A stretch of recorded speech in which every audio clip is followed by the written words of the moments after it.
नमस्कार। देवरिया की आवाज रेडियो केसरी से प्रस्तुत है स्थानीय हालचाल। पहले मुख्य हालचाल। एनडीपीएस के आरोपी को मिली सजा। धूमधाम से मनी देव दीपावली। एसआईआर के तहत मतदाता के घर 3 बार जाएंगे बीएलओ। सर्वर में हुआ सुधार तो रजिस्ट्री ने पकड़ी रफ्तार। पीएम श्री विद्यालयों को मिला 29 लाख रुपए का एनुअल ग्रांट। स्थानीय हालचाल के इस अंक के साथ मैं निकेत मिश्र। अब हालचाल विस्तार से।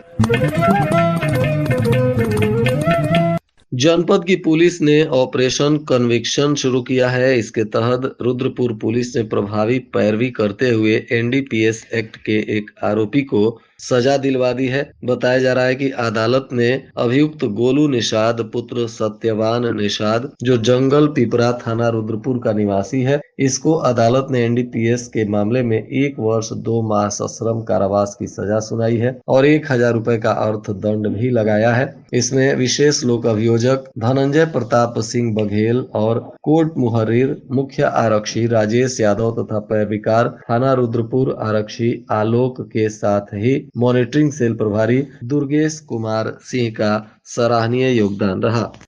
जनपद में भारत निर्वाचन आयोग के निर्देश पर 4 नवंबर से एसआईआर शुरू हो चुका है। विशेष प्रगाढ़ पुनरीक्षण के दौरान मतदाता के घर बीएलओ को 3 बार जाना है। यदि तीसरी बार मतदाता मौके पर नहीं मिले तो उनका नाम मतदाता सूची से कट जाएगा।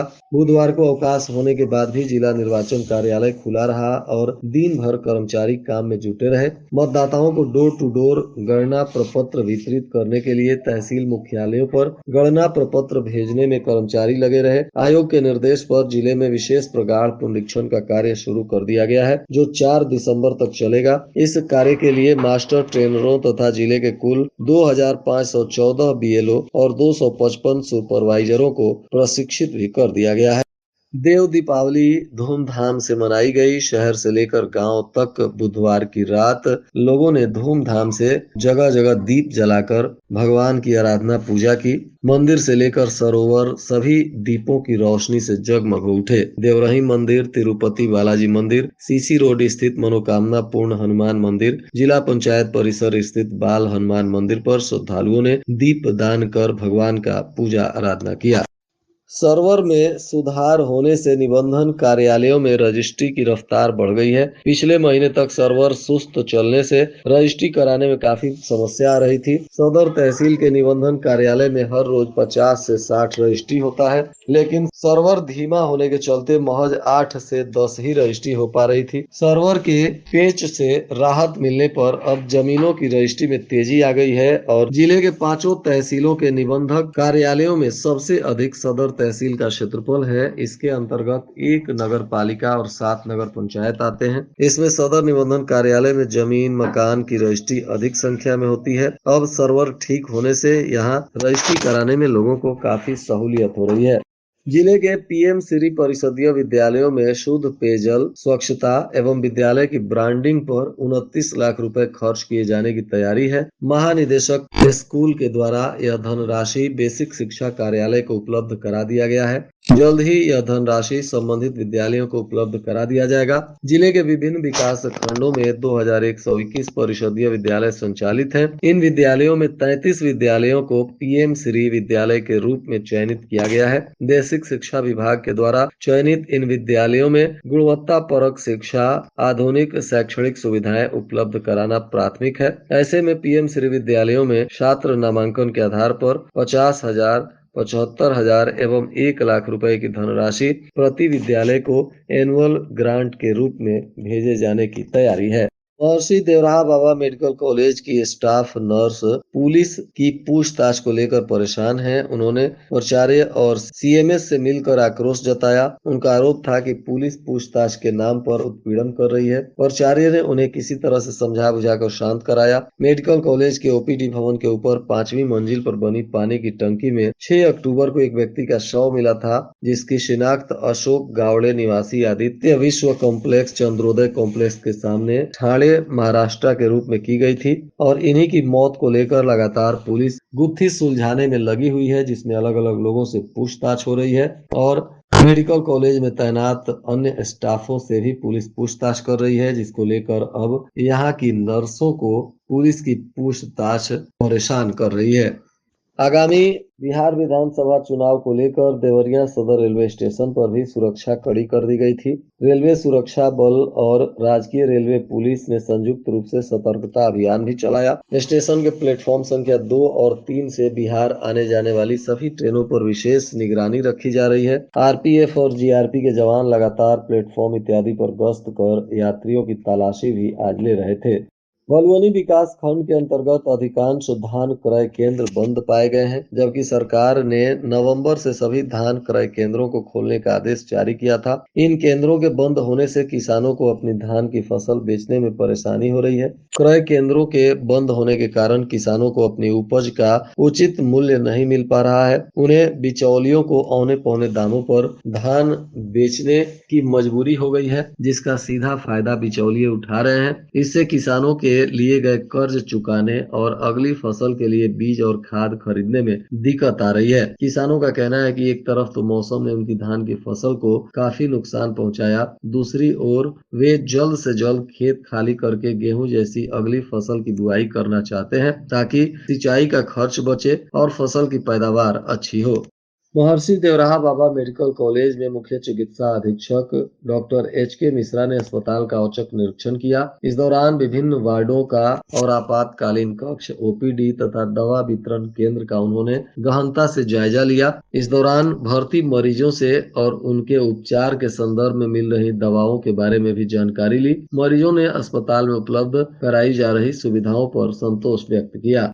सलेमपुर नगर में थोक सब्जी व्यापारियों को यातायात जाम की समस्या के बाद दुकान लगाने पर लगे प्रतिबंध से अस्थायी राहत मिली है। उप जिलाधिकारी दिशा श्रीवास्तव ने व्यापारियों की समस्या सुनने के बाद यातायात व्यवस्था बनाए रखने के लिए महत्वपूर्ण दिशा निर्देश जारी किए हैं। उन्होंने बताया कि जाम के कारण अस्पताल जाने वाले मरीजों को भी काफी परेशानी हो रही है। जाम की वजह से एम्बुलेंस फंस गई थी, जिसके बाद मरीजों को काफी परेशानी हुई। घटना का वीडियो वायरल हो गया। इसके बाद यहाँ जाम की समस्या से निजात पाने के लिए प्रशासन प्रतिबंध लगा रखी है, जिसके बाद सब्जी कारोबारियों ने अनिश्चितकालीन सब्जी मंडी बंद करने का निर्णय लिया था। प्रतिबंध के बाद सब्जी मंडी समिति के अध्यक्ष विजय गुप्ता के नेतृत्व में सभी थोक और फुटकर व्यापारियों ने एसडीएम दिशा श्रीवास्तव को ज्ञापन सौंपा था और इसी मामले में उन्होंने सुनवाई करते हुए उनकी समस्याओं को जाना और अस्थायी मंडी बनने तक वर्तमान स्थान पर दुकान लगाने की अनुमति व्यापारियों के द्वारा मांगी गई थी। इस दौरान सीओ मनोज कुमार, नायब तहसीलदार ईओ महेंद्र कुमार सहित तमाम पदाधिकारीगण थे। थोक विक्रेताओं में संपूर्णानंद गुप्ता, त्रिवेदी गुप्ता सहित तमाम लोग थे। व्यापारियों की समस्याओं को सुनने के बाद एसडीएम ने सलेमपुर के ईओ को दिशा निर्देश दिया है कि सुबह 7 बजे तक ही सब्जियों को लाने वाले वाहनों को प्रवेश दी जाए। थोक दुकानें सड़क के किनारे लग सकेंगी, लेकिन यह सुनिश्चित करना होगा कि वे यातायात बाधित न करें। फुटकर दुकानें अनिवार्य रूप से मंडी के अंदर ही लगाई जाएंगी। व्यापारियों को थोड़ी इससे सहूलियत मिली है। एसडीएम ने स्पष्ट किया है कि यदि कोई भी व्यापारी इन नियमों का उल्लंघन करता है तो प्रशासन सख्त कार्रवाई करेगा। यह निर्णय थोक व्यापारियों को फिलहाल अस्थायी राहत देता है, साथ ही यह भी सुनिश्चित करता है कि जनहित में यातायात सुचारू रूप से चलता रहे। ग्राम पंचायत इंदरवा में हर घर नल जल योजना के तहत बन रही पानी की टंकी वर्षों बाद भी अधूरी है। इस परियोजना में देरी के कारण ग्रामीणों को शुद्ध पेयजल मिलने में विलंब हो सकता है। यह योजना लगभग 3000 की आबादी वाले पूरे ग्राम पंचायत को शुद्ध जल उपलब्ध कराने के लिए है। ग्रामीणों का कहना है कि जल जीवन मिशन के तहत सरकार करोड़ों रुपए खर्च कर रही है, लेकिन परियोजना अभी भी अधर में लटकी हुई है।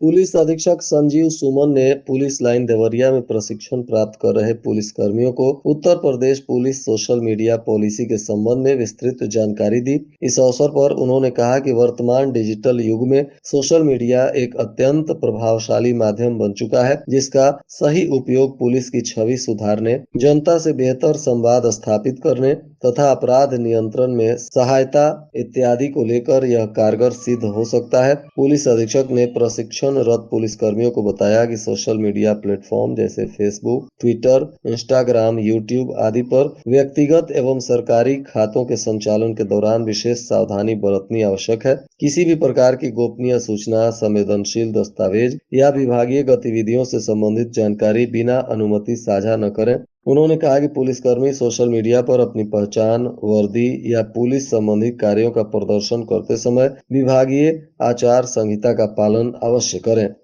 आज के मौसम का तापमान देवरिया में न्यूनतम 23 डिग्री सेल्सियस और अधिकतम 27 डिग्री सेल्सियस रहने की संभावना है।